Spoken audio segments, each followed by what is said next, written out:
yang menurut gue tuh auranya tuh aneh dibanding gunung-gunung yang lain.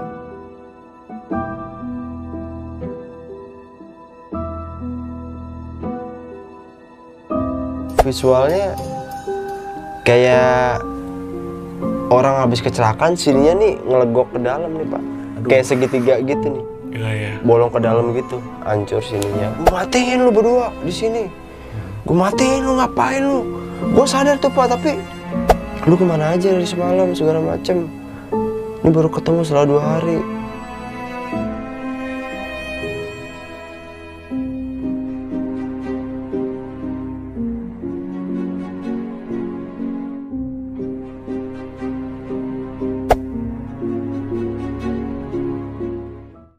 Assalamualaikum warahmatullahi wabarakatuh. Balik lagi dengan gue Indra di Besok Pagi. Sebelumnya gue sangat berterima kasih banget buat teman-teman semua yang sudah mensupport, menonton, mendengarkan Besok Pagi sampai saat ini. Semoga teman-teman semua yang mendengarkan dan menonton video ini selalu diberikan kesehatan oleh Tuhan Yang Maha Esa. Di kesempatan kali ini gue masih mendatangkan narasumber, dan narasumber gue kali ini adalah kawan lama gue yang dulu sering banget nih naik gunung sama gue.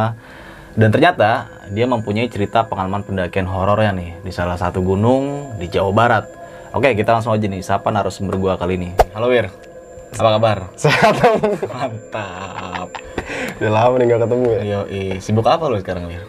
Ya masih kerja aja sih, gue freelance negara aja. Freelance negara. Nah, bagi teman-teman semua yang penasaran sama ceritanya Jawir nih waktu di Gunung Salak tahun 2013, lu simak nih video ini sampai habis karena di situ banyak banget pelajaran-pelajaran yang bakal kita ambil. Kenapa nih si Jawir ini bisa mengalami kejadian yang di luar batas nalar kita semua.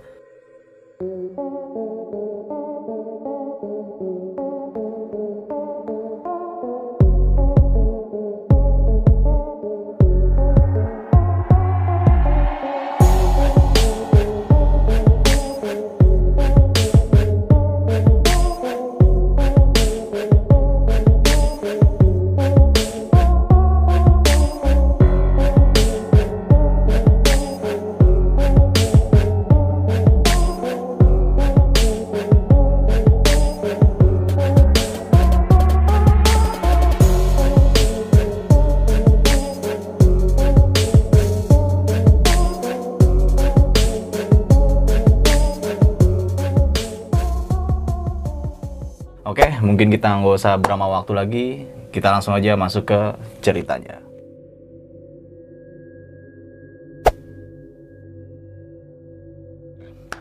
Tahun 2013 di Gunung Salak nih, lu sempat mengalami kejadian yang di luar logika kita lah ya. Nah, lu bisa cerita nggak sih dari awal nih, dari awal keberangkatan ya dari rumah lu sampai lu berada di gunung itu dan akhirnya lu mengalami kejadian yang ganjil? Kayak gimana? Iya, jadi gini Pak, ini kan perjalanan awal mula gue naik gunung itu 2013. Gue diajak sama temen gue si Pekop sama si Lamun. Nah, gue nih sama si Pekop ini minim pengalaman lah naik gunung pertama itu. Yang udah sering naik gunung nih si Lamun. Nah, jadi dia yang ibaratnya yang guide gue lah, yang ngarahin nanti di sana harus ngapa-ngapain aja. Nah, jalan lah tuh gue bertiga bawa mobil, udah punya kenalan warga situ, jadi gue naruh mobil di situ, terus nginep semalam di situ, istirahat. Nah, besokannya tuh gue mutusin jalan tuh abis asar.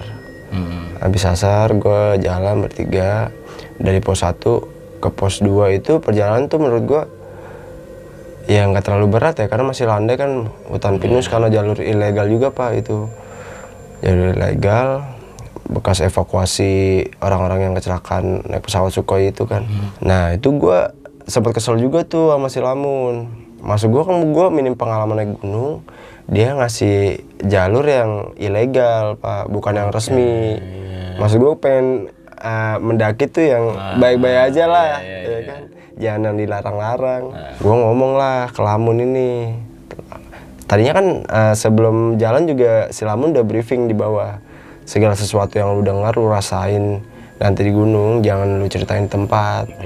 Karena nanti bisa ketakutannya nular lah, kata dia begitu. Ya oke siap, gue bilang begitu kan. Nah, dasarnya gue congong anaknya, suka bercandaan orang lagi di bawah di kota, dibawa ke hutan, nggak pada tempatnya. Gue ngomong ke Lamun, apaan nih jalur nggak ada capek-capeknya. Tas gue nih berat, belum membebani gue lah ibaratnya Pak begitu. Gue sompral juga itu Pak. Gue pas udah beberapa kali naik gunung baru sadar tuh gue sompral di saat itu tuh.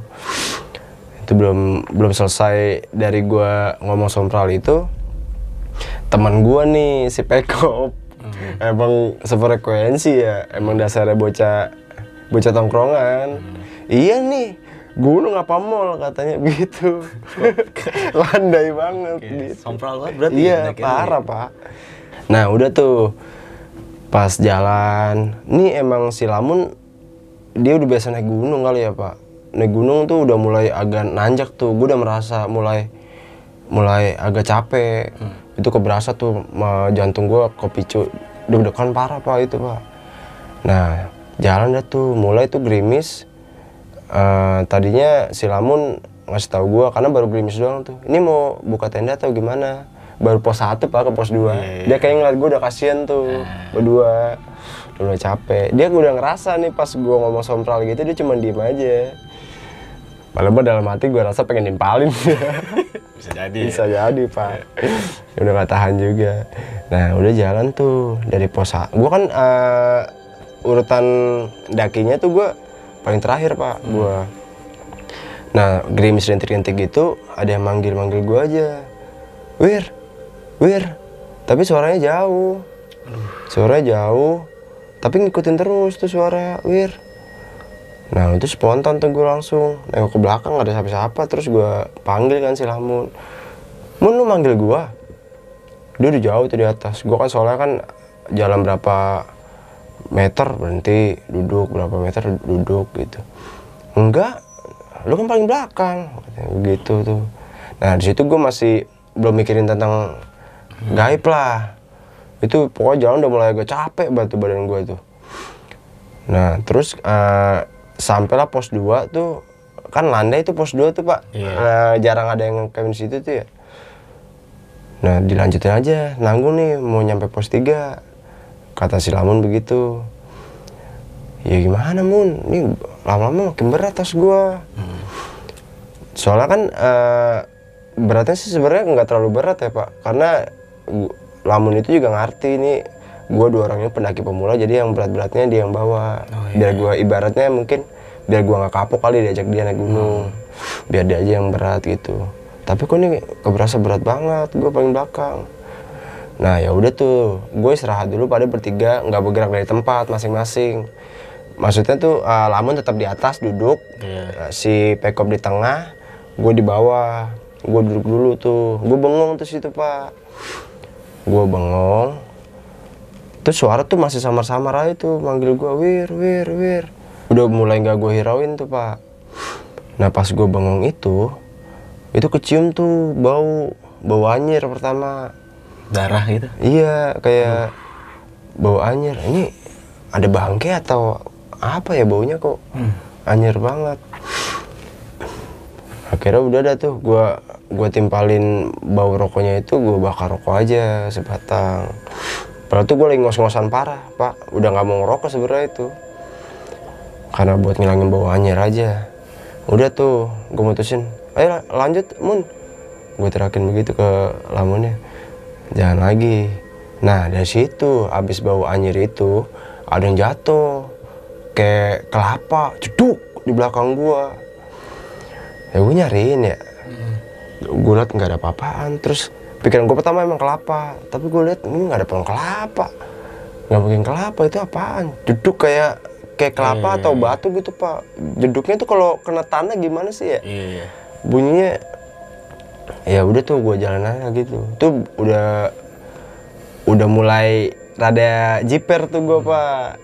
Tapi gue mau bilang ke Lamun, mau mutusin buat gue pengen ajak balik sebenarnya. Gue udah nggak nyaman lah naik begini.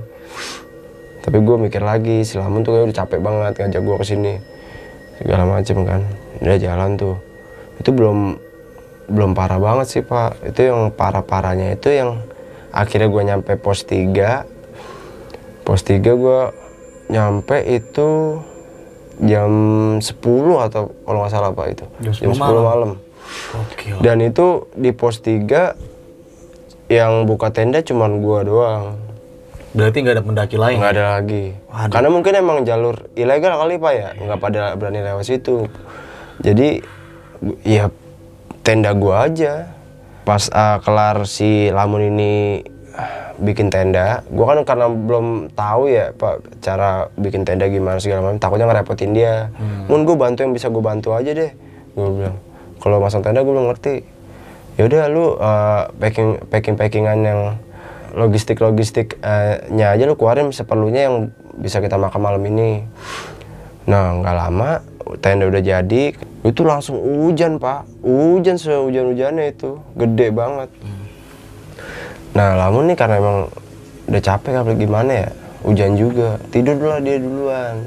Nah gua nggak bisa tidur, pengen kencing. Aduh. Iya, gua tuh orangnya nggak biasa tidur di tempat teman aja, nggak biasa tidur di tempat teman gue Pak, apalagi tempat begitu baru pertama kali. Iseng nggak bisa tidur juga tuh, akhirnya gue tidur ayam lah. Akhirnya bangun, kebelet kencing, gue mau bangunin Lamun kasihan. Gue bangunin Pekop susah dibangunin. Mati atau gimana? Temen gue udah tahu banget si Pekop yang susah dibanguninnya dia tuh. Ya udahlah, gue soto-soto ya gue nggak cari headlamp gue pakai HP tuh senter, pengen kencing. Terus samping tenda gue persis itu pohon gede banget itu Pak. Akhirnya gue kencing dari situ. Nah pas baru setengah ngencing itu ada lagi jeduk. Ini bukan kayak yang pertama yang tadi gue dengar ya, yang pas di bawah tuh pos 1 jalan ke pos 2 itu. Ini lebih gede, kayak badan orang jatuh dari atas pohon. Aduh Pak. iya. Duk. Refleks gue senterin sama sini, nggak ada apa-apaan Pak. Nah pas gue nengok gini Pak, gue itu loncatnya panik, muka hancur. Aduh, kayak gimana ya jelasinnya, muka hancur Pak, kayak korban kecelakaan begitu. Hancur banget. Itu gue refleks, gue loncat bangunin temen gue berdua. Mun, Kop, bangun. Susah dibangunnya, gue goyak-goyak aja. Gue udah panik Pak, gue parno, takut sendirian kan gimana rasanya ya. Gue bangunnya itu. Gue lupa briefingan Lamun tuh apa yang lu rasain sama yang lu lihat jangan diceritain di tempat dulu. Ya gue udah panik parah itu. Mun, parah lo ada. Setan apa orang mukanya hancur banget. Tadi gue habis kencing. Serius lu? Kata si Lamunnya begitu. Bangunlah. Pada bawa si Lamun pakai headlamp, nyamperin lah bertiga. Mana sih? Lu mau ngerjain, lu kok bercanda jam begitu, Wir, katanya begitu. Lu bercanda lu jam begini. Dia kesel sama gue. Gue rasa si Lamun juga udah peka nih. Si Jawir ngeliat sesuatu, tapi dia kayaknya ngeredamnya tuh Pak. Iya, mengalihnya begitu. Jam begitu bercanda lu tidur. Ya gimana? Siapa yang bercanda? Wah itu gue pengen ribut juga tuh. Ya lu bayangin gue sampai bangunin lu berdua, panik banget kayak gitu. Gue ngerinya orang jahat atau gimana gitu Mun, tapi mukanya hancur banget. Ini nggak ada orang lagi nih di sini, seriusan. Nggak ada nih, kita doang kan tenda yang buka. Udah nyampe sini kan malam juga. Nah singkat cerita tuh, udah tuh Lamun yang ngademin gue berdua sama Pekop biar nggak panik gitu. Udah tidur lagi aja. Itu lu capek, gara-gara lu capek. Jadi pikiran lu, halusinasi lu kemana-mana mungkin. Lamun tetap nenangin gue begitu terus. Udah tuh tidur lagi. Nah gue pura-pura tidur gimana sih Pak? Nggak bisa tidur, masih hawa, masih takut gimana gitu kan. Ngerinya ada orang psikopat atau apa gitu. Gue masih logis Pak di situ gue pemikirannya. Belum mikir ada setan dan segala macem. Nah akhirnya gue melek lagi tuh gue. Ngeliat temen gue udah capek banget tidur. Gue ngapain? Ya mau main HP ya udah nggak bisa ngubungin siapa-siapa juga. Nah itu gue setengah jam Pak melek. Sampai akhirnya tuh tali tenda tuh kayak ada yang nyandung gitu Pak. Oke. Kayak kan tali tenda tuh ya ngerti lo ya Pak ya. Ada yang nyandung gitu, pikir gue, waduh ini orang yang tadi nih, pikir gue. Terus gue gini si Pekop, kop. gue mau bangunin Lamun, gue takut ribut lagi sama dia. Iya, iya, Lamun nih agak temperamen juga. Kop, nggak bangun dia, emang susah anaknya. Ya udah gue nyalain aja flash, gue beraniin diri gue buka flash lah. Maksudnya biar kalau misalnya emang itu orang atau binatang, gue nyalain flash, dia refleks tuh ada cahaya, kabur. Jadi orang di dalam tenda itu nggak tidur. Gue nyalain, gue giniin, bayangan pak, jadi kayak siluet manusia begitu. Tapi agak bungkuk pak dia. Aduh. Nah gue masih ingat omongan Lamun, ini karena gue capek nih, gue ngerinya gue halusinasi. Gue tegasin lagi, bener pak, makin nyata, tapi dia mah itu madep tenda gue.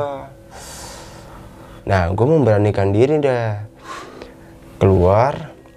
Gue ingat di tas kan gue disuruh bawa alat tajam lah, Tajam.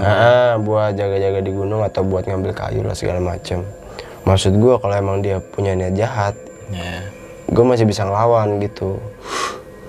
Pas gue keluar, buka resleting tenda tuh, langsung aja gue nggak mau ngintip-ngintip pak. Jadi nanti malah kesannya horor banget. Langsung aja gue begini, gue kagetin langsung. Maksudnya gimana? Hilang pak. Aduh. Nah nggak lama dari situ akhirnya gue masuk lagi tuh pak. Pas sudah ngeliat itu nggak ada kan, wah ini gue capek, gue harus tidur nih, nggak bisa nih.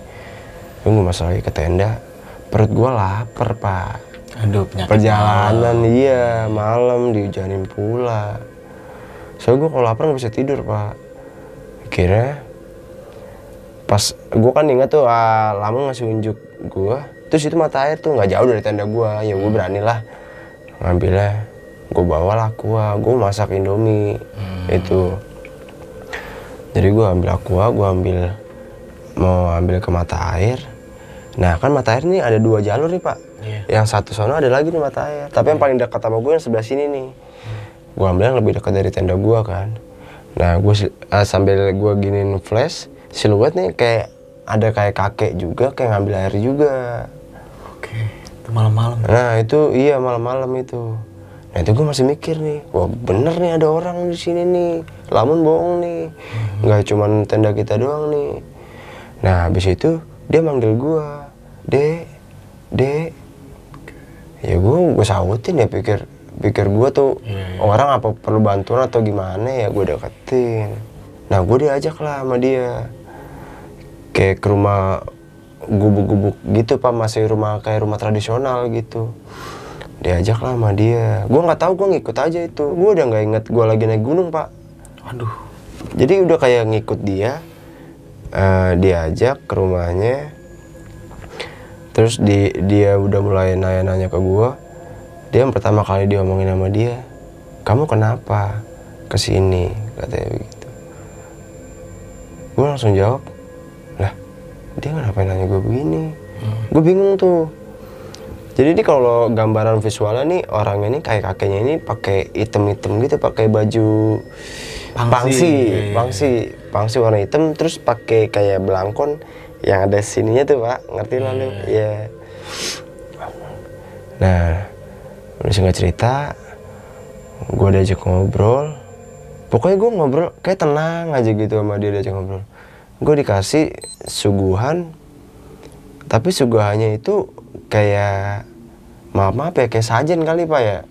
Jadi kayak ada pisang, tapi pisangnya pas gue makan tuh udah hambar gitu.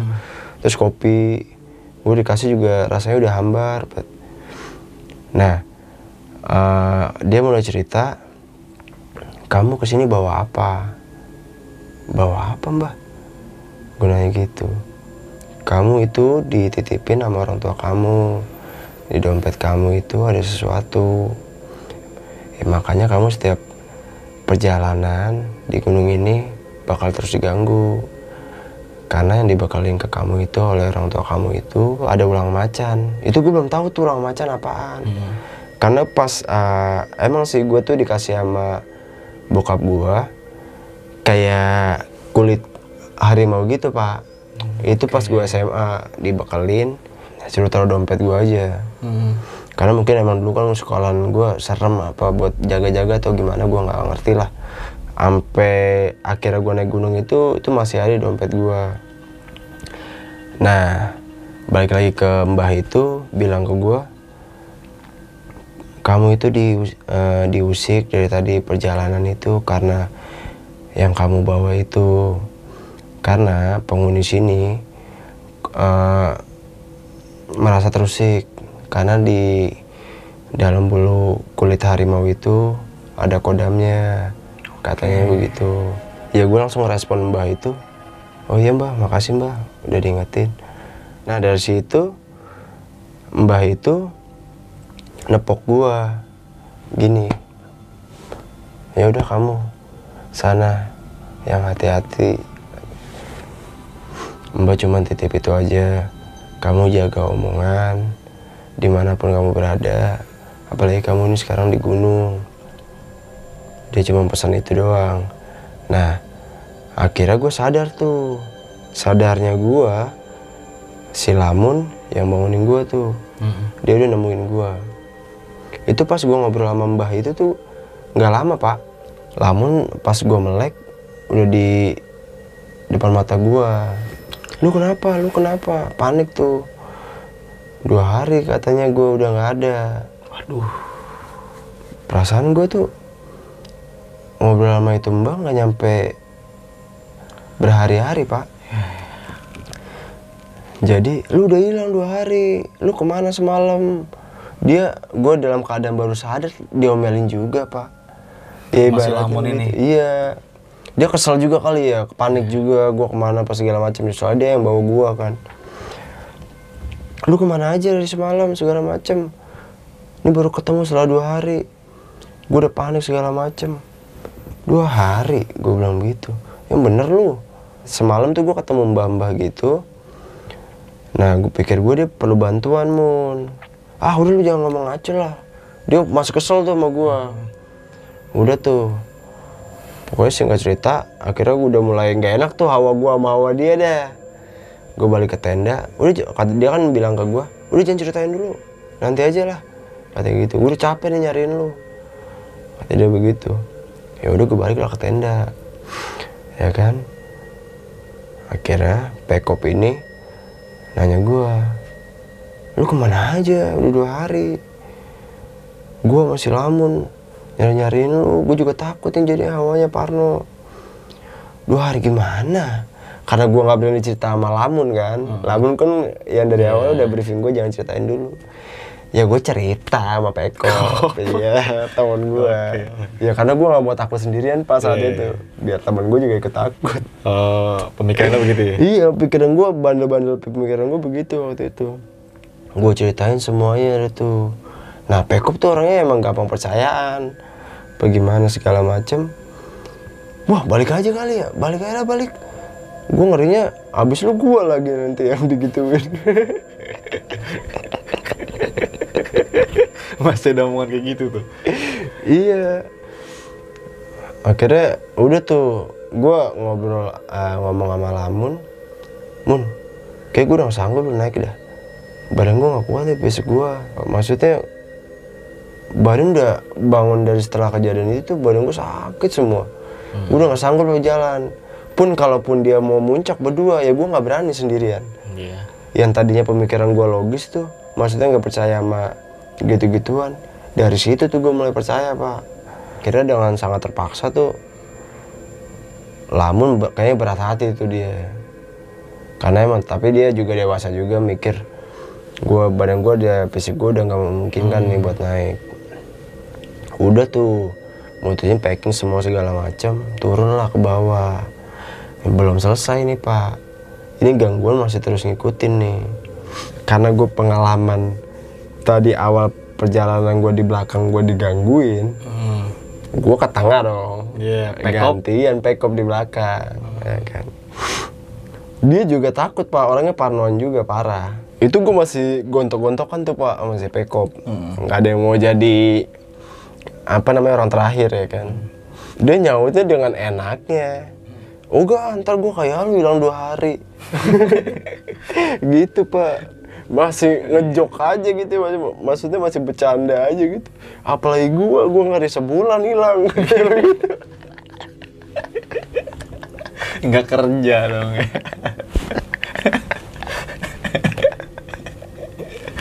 Udah tuh kata-kataan tuh udah mulai gontok-gontokan Pak, nggak ada yang mau di belakang. Jadi pas jalan balik tuh salip-salipan, nggak ada yang mau belakang dia. Takut dua-duanya. Nah ini temen gue si Lamun ini emang ya gimana ya, cepet aja gitu jalannya ya, cepet banget, nggak ada capeknya gitu ya. Gue berdua ngeluh wah, di belakang udah main salip-salipan ngeluh ya kan. Udah kayak gimana sih Pak, kayak anak kecil gitu. Nah akhirnya ya udahlah, gue lagi aja, selalu tengah lagi lu duluan. Udah tuh nggak lama gantian dia nih Pak yang diusilin, Si Pekop ini. wah gokil. Dia badannya itu tiba-tiba kayak lama-lama ngebungkuk jalannya. Oke. Itu fisiknya tuh visualnya kayak mbah-mbah yang gue lihat itu. Kok lama-lama si Pekop nih jalannya ngebungkuk. Kenapa? Gue panggil, lu kenapa? Pegel, nggak jawab tuh, nggak jawab. Akhirnya gue deketin, lu kenapa? Pas gue pegang langsung berontak Pak, panik gue. Aduh. Lu kenapa? Gue tadi habis minum kopi, gitu. Keseruputan gue, waduh gila. Nah pas gue tepok itu, dia langsung berontak gitu Pak, melotot. Terus yang diliatin gua, gue panik kan. Gue panggil, Mun, Pekop. Dia langsung lari, nyamperin, megangin tuh gue berdua. Tapi yang diliatin gua mulu. Nah gue inget nih kata mbah itu, mungkin ini kali yang di dompet gua. Dia tuh mau melotot, sambil gereng nggak ngomong apa-apa. Tapi tatapannya kayak mau ngebunuh gua. Wah gue inget nih. Lamun kan belum tahu nih cerita gue belum cerita ke dia kan, yang gue ketemu sama mbah itu dia masalahin apa. Akhirnya gue keluarin dompet, itu kulit harimaunya itu Pak, buru-buru itu gue bakar tuh Pak. Gila lu bakar juga tuh. Iya, gue nggak mau, pikiran gue kalau gue tinggalin sini malah masalah nggak kelar-kelar nih, ngikutin sampai rumah gue nanti. Gue bakar aja sekalian, gue bakar. Nggak lama dari situ dia udah mulai tenangan tuh si Pekop, ya kan, perangan, akhirnya diciuman. Berarti emang triggernya nih, masalahnya emang dari yang kulit macan tadi, harimau itu. Nah akhirnya kita 10-15 menit istirahat di situ dulu. Gue nenangin si Pekop juga, ngasih air segala macam biar tenang dulu. Terus si Lamun nanya, ini udah bisa nggak kita jalan? Udah siap. Dan si Pekop ini dibilangin lama-lama, lu jangan bengong, katanya begitu. Jangan kosong aja pikiran lo. Udah tuh akhirnya gue jalan. Di situ tuh gue mulai mikir, oh bener emang ada begituan. Dan suges gue itu masih ada yang ngikutin gue Pak. Takutnya kan yang penghuni sini udah nggak ganggu gua, kodam gua nih, kodam yang ada di kulit macan itu gimana? Takutnya nanti impactnya ke gua apa gimana atau gimana ya. Nah mulai itu Pak, pas belum lama 10-20 meteran gue jalan, kram sakit, kayak orang kesemutan, tapi ini lebih parah Pak, Kaku gitu. kaku. Wah itu gue teriak lagi ke Lamun, Mun tolong gue. Ini gue kayak kram tapi kaku gimana gitu, kayak nggak bisa melangkah sama sekali. Ini gue kenapa nih? Gitu. Nah akhirnya gue kan bertiga nih minim pengetahuan tentang agama lah Pak. Maksudnya baca surat-surat yang segala macam, ayat kursi mungkin pada nggak hafal waktu itu. Nah di saat itu kan zaman HP BB ya Pak, BlackBerry. Nah si Lamun ini punya ayat-ayat Al-Quran tuh. Nah disetel sama dia, karena Pekop sama si Lamun ini mikirnya ini udah gak beres nih, bukan kesemutan atau gimana. Nah jadi dinyalain itu, gue sadar nih Pak, tapi gue hawanya tuh pengen gimana ya, pengen ngebunuh nih 2 orang teman gue ini. Gila, jahat banget berarti. Iya, kayaknya nih gue ngerinya kodam gue itu tuh yang masih nempel sama gue. Sampai gimana, maksudnya gimana tuh, gimana gitu. Pengen gue ngebunuh aja, gue matiin lu berdua di sini. Gue matiin lu, ngapain lu? Gue sadar tuh Pak, tapi gue ngomong kayak gimana sih, kayak sadar nggak sadar gitu ngomong begitu ke teman gue. Gue pengen bunuh lu berdua di sini, pengen gue bunuh, mati lu di sini lu. Nah si Pekop takut tuh. Nah Lamun ya masih megangin gue terus. Ya ini kan jarak udah nggak terlalu jauh sama perkampungan nih Pak ya. Nah Pekop inisiatif tuh, dia lari ke bawah nyari bantuan sebisa mungkin, orang yang ada yang bisa ngebantu kita lah itu. Nah akhirnya datang tuh warga sekitar, mungkin juru kunci sekitar atau gimana gitu. Pekop ini memanggil dia tuh, akhirnya dia bisa nyadarin gua. Tapi setelah gua disadarin, gua diomelin sama juru kunci itu, kenapa kamu bawa-bawa ginian ke gunung, kayak gitu. Akhirnya gua cerita sama dia, ya saya nggak tahu Pak, ini jimat, mungkin jimat disebutnya. Ini dikasih sama orang tua saya Pak, mungkin buat jaga-jaga saya di jalan, karena dulu sekolah saya kan jalurnya rawan, kayak begitu. Kamu berarti ketemu sama mbah-mbah penunggu di pos 3? Oh iya ketemu mbah saya. Gue cerita tuh semua teman sama dia. Gue cerita, dia udah tahu. Iya itu emang penunggu di pos 3 yang baik, yang ngasih tahu kamu. Mungkin kalau kamu nggak ketemu sama si mbah-mbah itu, kamu muncak nggak tahu kamu bakal bisa turun atau enggak. Karena mbah itu ngelihat tahu gua tuh pendaki baru. Oke. Jadi mungkin sama dia diingetin. Gua udah sama juru kuncian tadi ngobrol itu, udah nyambung lah ngomongnya, klop dah. Jadi yang gua sampein ke dia tuh, dia tahu gitu, emang sosok itu emang penunggu di situ, tapi yang baik, yang sering ngasih petunjuk jalan orang tersesat, gitu, termasuk gua. Nah jadi kesimpulannya tuh gua dari situ gue banyak belajar tuh Pak. Gue naik gunung gue nggak boleh sompral, gue harus percaya hal gaib itu emang ada, dan gue harus punya etika lah naik gunung. Ya mungkin itu aja sih Pak cerita pengalaman gue. Mungkin nanti untuk lebih jelas dan detail lah kita bakal masuk di sesi tanya jawab.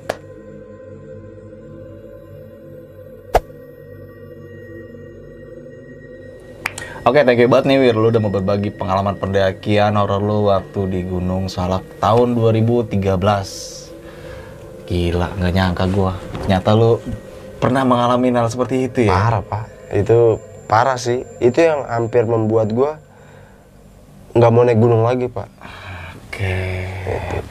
Nah, lu kan ini bener-bener naik gunung kan nggak tahu lah ya, nggak tahu dalam buta artian, banget masih. Iya, masih lu buta diajak sama sama segalanya. Si Lamun ini nih. Iya.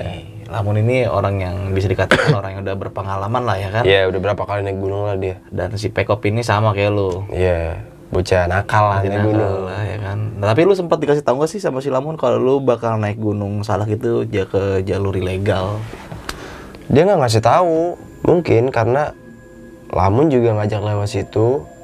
Satu karena mau ngetes mental gua, ngetes kesetiaan ini beneran teman gua atau bukan. Dia mau ngelihat ini kalau dia lagi susah, gua peka apa enggak atau gimana. Dan yang mungkin yang terakhir karena mungkin juga emang gratis Pak. Iya, bayar ya kan. Kalau memang jalur legal, tapi bagi teman-teman semua nih yang menyimak video ini jangan dicontoh ya mendaki gunung melewati jalur ilegal. Jangan. Nah, nih Wir, sampai pada akhirnya lo mulai mengalami gangguan-gangguan nih. Di sini gue langsung bahas aja tentang sudut mistisnya nih. Di pos 1 sampai pos 2, bahkan sampai menuju ke pos 3, lu masih mendengar suara-suara yang memanggil-manggil nama lu nih. Iya. Wah, gokil sih itu. Itu jam berapa sih, Wir? Itu kan gua perjalanan mulai kan habis asar ya. Iya. Pokoknya pas mau maghrib dah. Dan sampai pada akhirnya suara itu hilang dengan sendirinya tuh. Iya Pak, tapi gue masih suges aja tuh. Nyampe balik tuh suara itu kayak masih nempel aja di kuping gue. Yang di kuping lu. Tapi gue karena udah mengalami banyak kejadian, suara itu nggak terlalu gue tangkepin. Karena ada suara benda jatuh tuh, Wir. Lu sempat ngecek gak sih? Itu gue cek Pak, refleks gue. Ya di samping gue takut ya, gue penasaran. Daripada penasaran gue nggak gue lampiasin nih, ya kesel sendiri. Gue cari tuh apa yang jatuh, nggak ada Pak. Gokil sih ya. Itu gue dengarnya sih kayak orang jatuh dari pohon, jeduk.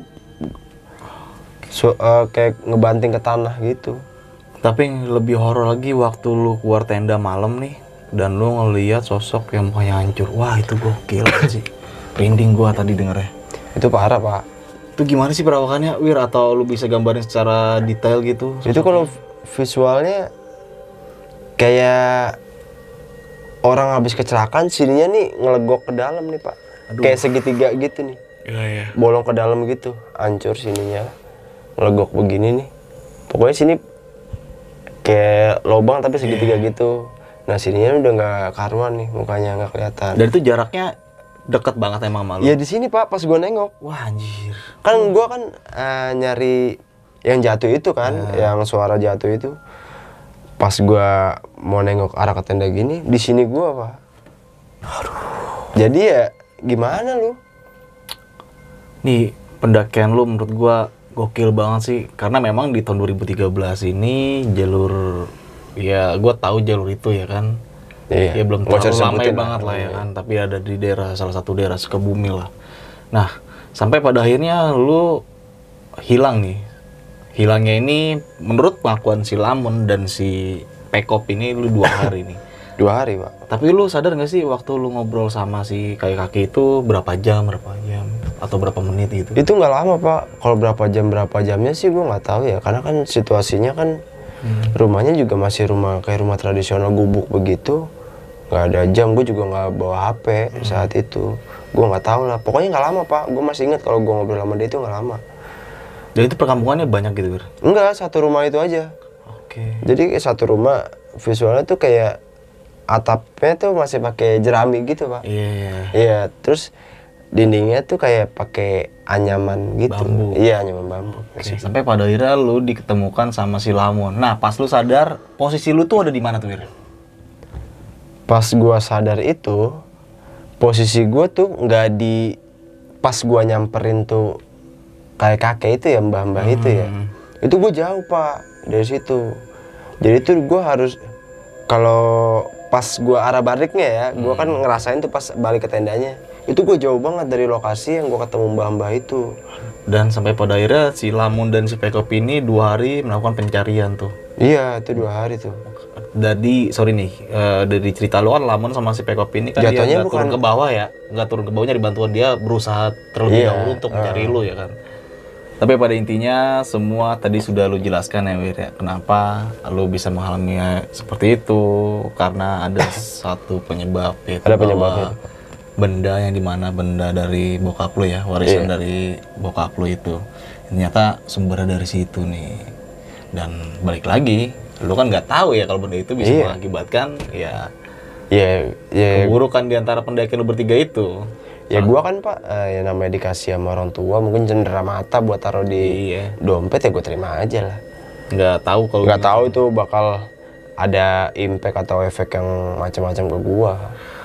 Oke, nih Wir, mungkin gua nggak usah terlalu banyak lagi nanya-nanya ya tentang pendakian lu di Gunung Salak, karena tadi juga lu sempat jelasin panjang lebar, dan melihat waktu sekarang juga udah mau menunjukkan mau sahur nih. Iya Pak, mau sahur ya. Jam 4, mungkin kita akhiri aja nih. Tapi sebelum kita mengakhiri cerita ini, lo punya pesan-pesan gak sih buat teman-teman semua nih yang menonton, terutama buat para pendaki-pendaki pemula yang mungkin baru banget mau mendaki gunung nih?